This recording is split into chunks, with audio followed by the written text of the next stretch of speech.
Let's jump right into this explainer. Today, we're unpacking a fascinating, deeply personal, and honestly quite biological journey about reevaluating our relationship with alcohol.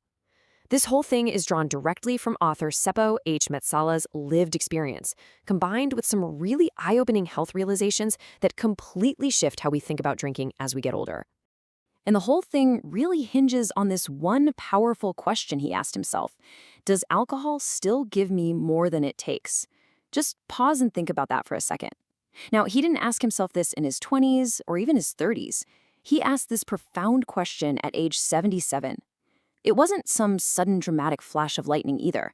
It was a slow, gradual realization that came from simply looking at his blood pressure monitor, looking in the mirror, and paying really close attention to his morning energy levels. So part one, waking up at 77. There's this common misconception that profound personal change is only for the young. But as we're going to see, it's literally never too late to pivot toward a brighter future. After a lifetime of global business, social dancing, and, well, enjoying drinks around the world, Metsala made a concrete public declaration. He decided that midsummer 2026 is going to be his absolute last day of drinking alcohol. Why? Because he has this incredibly specific goal. He wants to be healthy enough to hit the dance floor at 100 years old. And to do that, he realized he had to trade in the wine and vodka for something that actually fueled his body. That swap is perfectly represented by Borjomi, which is this famous Georgian mineral water. All right, moving on to part two, cultural differences and alcohol. Because to really understand his decision, we have to look at his travels. He's visited over 65 countries, and he noticed that everywhere you go, human beings are looking for joy and connection. But how they use alcohol to get there, that varies wildly. Just look at the stark contrast between these two models. On the left, we have the Finnish model, where he lived for a long time. In Finland, alcohol is heavily restricted and taxed, but the culture itself often centers around heavy, binge-style drinking just to get intoxicated. Now, look at the right side, the Georgian model. In Tbilisi, Georgia, where he currently lives, wine is cheap, it's everywhere, and it's deeply tied to their national identity. But the drinking there is overwhelmingly centered around food, long conversations, and community. There's far less visible public intoxication. It's a real eye-opener because it proves the problem isn't always the availability of the bottle, right? It's the cultural expectation of what that bottle is supposed to do for you. And through all those travels, crossing all those borders, he made a pretty vital observation about the happiest people he met. Their joy? It was never dependent on alcohol. Instead, their lives were anchored by these core pillars: strong relationships, a clear purpose, meaningful daily activities, exercise, and a really vibrant community. For the truly happy folks, alcohol was, at most, a minor supporting character. It was never the main event.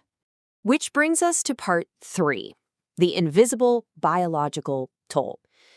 Let's step away from the cultural stuff for a second and look at the hard biological data of what alcohol actually does to an aging body. See, when we drink, our bodies aren't just processing some fun beverage. The source highlights that our liver actually breaks alcohol down into a compound called acetaldehyde.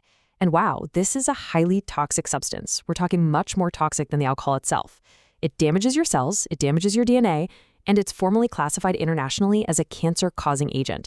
It directly increases your risk for multiple types of cancers, from the digestive tract all the way to the liver. So what's really crucial here is this invisible domino effect that kicks off every single time we consume alcohol, which hits even harder as we age. Step one. The alcohol artificially suppresses your nervous system, which is why you feel drowsy at first. But then, step two, as it wears off, it absolutely wrecks your deep restorative sleep and your REM sleep. Step three, your brain freaks out trying to find balance, so it actually spikes your stress hormones. And finally, step four, you wake up the next day with elevated blood pressure.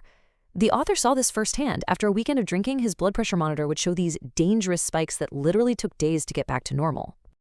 And it goes way beyond just putting on a few pounds or dealing with a typical headache.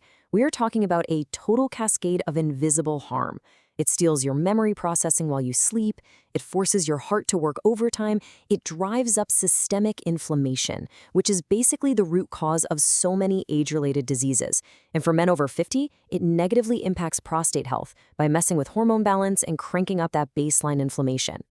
This actually brings us to a medically recognized condition called holiday heart syndrome. This is a scary one. It's where a sudden bout of heavy drinking triggers dangerous, irregular heartbeats. And yes, this can happen even in perfectly healthy individuals with zero prior heart issues. As the author points out, our hearts have been working nonstop for decades. Why on earth would we intentionally add this kind of toxic, chaotic strain to an organ we absolutely need if we want to be dancing at 100? Okay, let's look at part 4, the mathematics of lost time. Because beyond the strict biology, there is this striking, purely mathematical reality to what a hangover actually costs you. Let's run the numbers. If you experience just one hangover day a week, literally just one day where you feel sluggish, you're battling brain fog, and you're just laying around trying to recover, that equates to 52 lost days every single year. 52 days where your physical energy and mental focus are basically held hostage by your couch. Translating that even further, 52 days is nearly 2 entire months. Just let that sink in for a second. 2 whole months of your life lost every single year, just recovering from a liquid.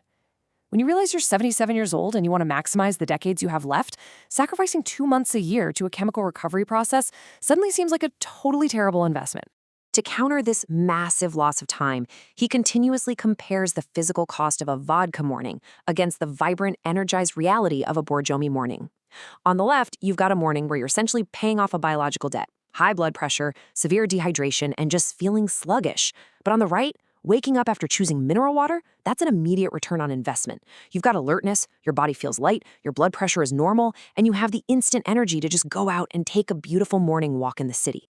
Which leads us perfectly into part 5, a new life without alcohol. This mathematical realization brings about a massive psychological shift. It's about viewing sobriety not as a restriction, but as a massive lifestyle upgrade.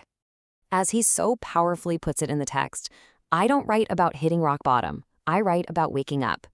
This is absolutely crucial. You don't need to be in a state of absolute ruin or clinical addiction to decide that a habit just isn't serving you anymore. You can literally just wake up one day and realize, hey, my life could be remarkably better without this.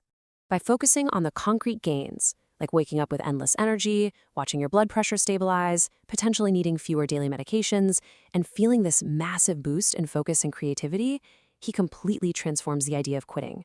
It's no longer this sad, restrictive loss of a fun social habit. No, it is an incredibly empowering lifestyle upgrade, one that's specifically designed to preserve his health so he can achieve his ultimate goal, dancing on his 100th birthday. So I want to leave you with this final, really provocative question drawn straight from the author's own action steps. Ask yourself, how do I want to see myself at 90? Do your current daily habits actually support the healthy, vibrant, energetic future you truly want? It's a brilliant way to evaluate the choices we're making right now today. Thanks for joining me for this explainer, and I really hope it gave you a fresh, empowering perspective on your health and, most importantly, your time. Catch you next time.